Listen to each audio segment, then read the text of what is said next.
Feeling Kitty and Emily. We all know what Worcester weather is like. 60 degrees one day and snowing the next. Have you ever wondered if there's a place on earth that has crazier weather than Worcester? Well, believe it or not, there is. A lot of rain isn't new for an area like Queensland, Australia in the wintertime, but these last 2 years have been especially unique, and the floods have had a huge effect on the area. I was lucky enough to be able to study a semester in Australia my senior year of high school, so I'm particularly invested in this topic. First, I'll give you a brief overview on the history of the floods, and then how those floods are affecting individuals in the area, how geology plays a role in these floods, and lastly, how it's affecting the local economy. First, let's get up to speed on the floods. According to The Telegraph, a UK newspaper, January 13th of last year, floods have been around for a long time in Australia. In fact, the first one that hit a natural disaster level was 1841, and ever since, about every 30 to 40 years, it happens again. And the most recent, besides this year, was last year in 2011. Boston.com, January 3rd, 2011, said that last year's floods were not only widespread, but devastating, and 38 regions were declared natural disaster areas. So how does this affect individuals? Well, last year, Brisbane was affected the most, which is the capital of Queensland, but this year it's St. George. According to BBC News Asia, and a press release they released on February 5th of this year, 1,700 people have left St. George in their vehicles and their cars, and 500 have left via bus and planes. So where are all these people going?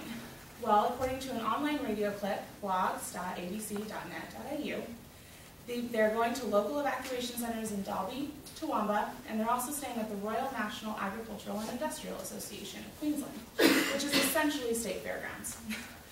According to BBC News on February 5th of this year, 35 were lost from St. George last year, and already 1 has been lost this year. Geology plays a role too.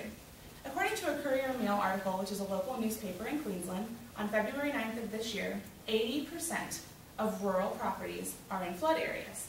This has resulted in over 400,000 bales of hay lost, or bales of cotton lost, and all of the things that go with that, including money.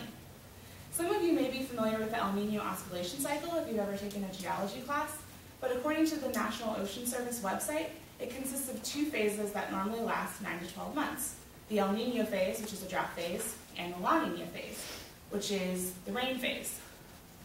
The La Niña phase, which was last year in 2011, obviously had an effect on Australia. So if you do the math, this year we should already be in the drought phase, but they're not.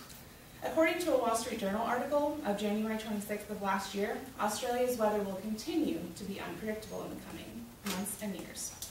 So how does this affect the economy?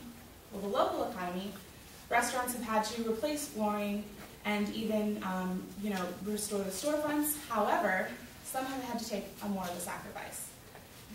In a Courier-Mail article in February 9th of this year, 2 Brisbane riverfront restaurants have had to close entirely. This is partly because of the rent increasing in the city, and not only increasing, but skyrocketing, and also due to the fact that they simply can't take on another year of water. There's a lot to be said on this issue.